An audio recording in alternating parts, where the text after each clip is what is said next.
kailangan sa mga batang manonood.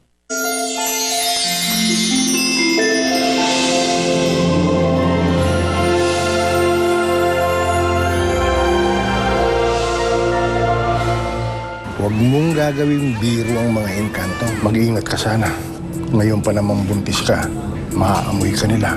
Rowena, ako ay iyong puntahan. Parang lahat ng tao sa baryo natin naniniwala sa engkanto. Bakit bigla na lang nawala si Rowena na parang bula? Engkantong itim ang kumuha sa akin. Kinahasan niya ako, Luis. Totoo nga sabi ni Rowena. Papayaran mo to! Kasalanan mo to! Sinira mo ang buhay ng anak ko! Hindi tao ang ama niya. Hindi pangkaraniwang sanggol ang dinadala mo. May isa pa daw kong bata eh. Kambal! Bakit kayo nanitsura niya? Ano bang kasalanan yung ginawa ko para isumpa ako ng ganito? Kanino mo ba yan, ako? Umaga pa kang mag-isa. Parang masyado na atang matagal tong galit na dinadala ko. Hindi pa rin naaalis sa akin na kinasusok naman ko ang hayop ng ama. Kung ano man ang nangyari sa'yo, walang kinalaman ng bata. Huwag siyang pagbunturan mo ng galit. Nasaid kasi yung ipon ko eh. Kaya isa lang ang kaya kong pag-aralin. Ikaw na lang muna yan, Blanca. Ikaw lang muna ang papasok sa eskwela.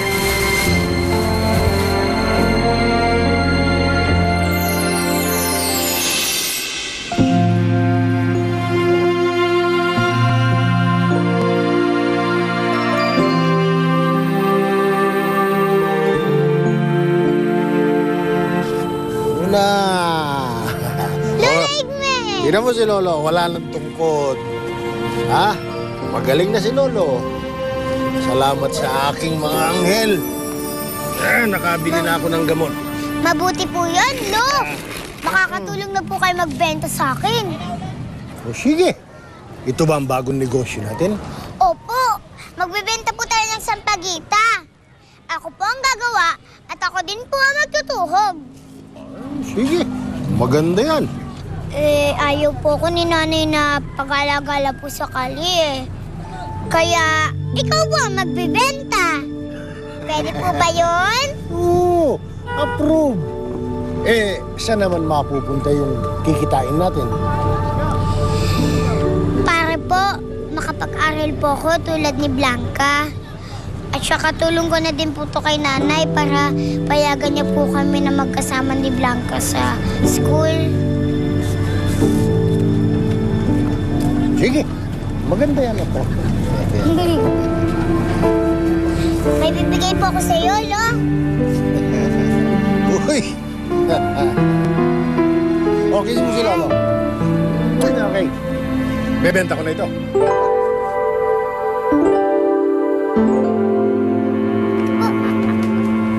Nanay!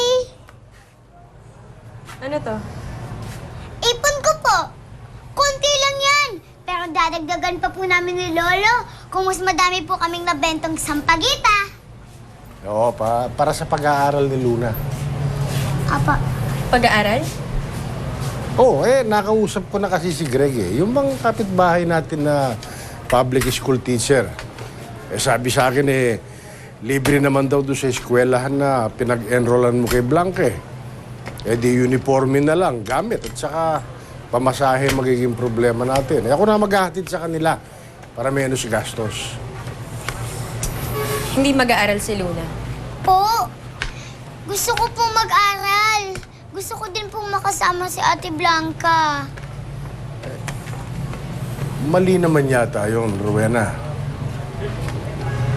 Bakit po si Ate Blanca pwede? Tapos ako po hindi. Sumasagot ka na, ha? Mapilit ka. O sige, gusto mong pumasok? Gusto mo pagtawanan ka ng mga teacher mo tsaka ng mga kaklase mo, ha? Ano? Kung ikaw, maaate mo na kinukutsa ka nila, ako hindi. Kung ikaw hindi ka nahihiya, ako nahihiya ako. Lalo na kapag nilalait ka nila. Ano? Sige, pumasok ka kung gusto mo. Ikaw ang tigas talaga ng ulo mo eh. Pasaway ka talaga eh. Gusto mo ikulong kita, ha? Halika! Rowena. Rowena naman.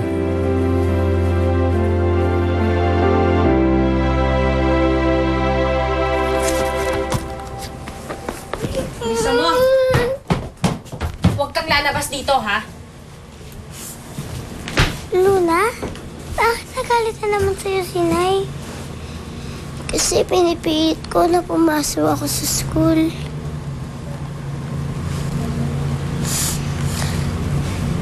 Sige na lang ang uniform ko. Mas gusto mo naman pumasok kaysa sa akin eh.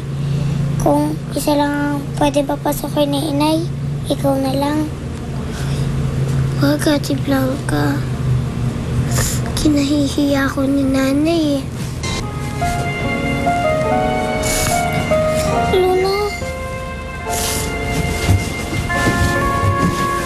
Luna, ayaw ko lang naman yung pinagtatawanan ng ibang tao eh.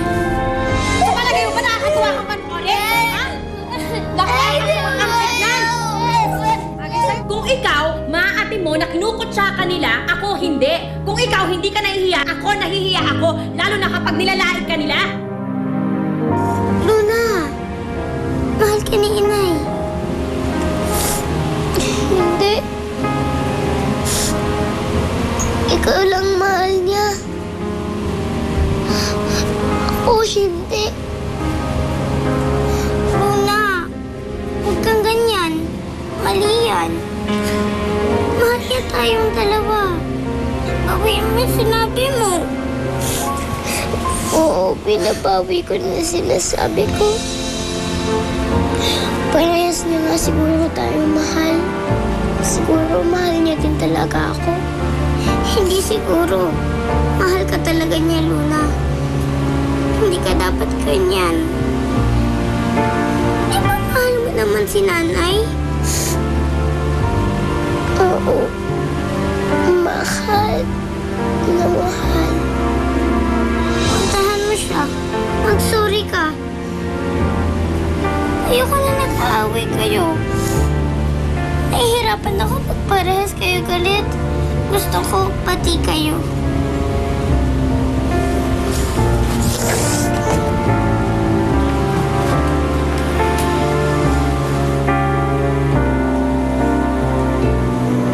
Kailangan makapag-aral si Luna. Yun ang tama.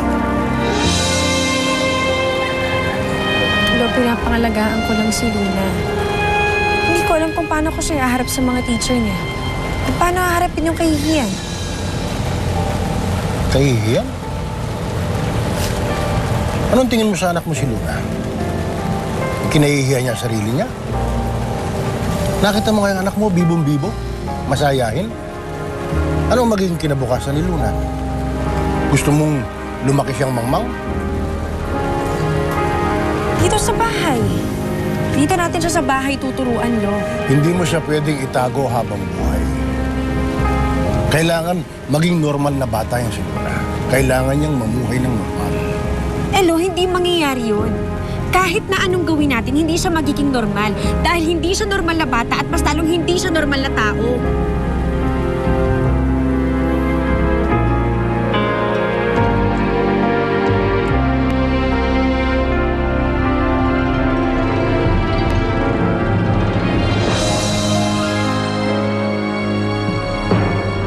Ano, Blanca? Tapos ka na ba? Ayan na. Nay, sino na po? Hindi ko alam. Di ba iniwan ko dito? Lumabas po para puntahan kayo. Hindi. Wala siya sa labas. Luna? Luna? Luna? Luna? Luna? Luna? Saan ka nagpunta yung bata? Luna? Lo! Oh. Lo, napansin niyo ba si Luna? Bah, hindi. Baka nakapuslit lang hindi natin napapansin. Saan kaya siya napunta? Sabi niya po, magsasorry na po siya sa inyo eh. Baka po sasama ng loob niya. Umalis na yun.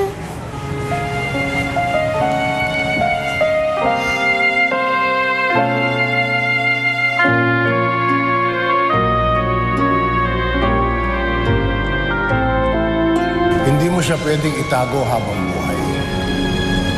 Kailangan maging normal na bata yan si Luna. Lo, hindi mangyayari yun. Kahit na anong gawin natin, hindi siya magiging normal. Dahil hindi siya normal na bata at mas lalong hindi siya normal na tao.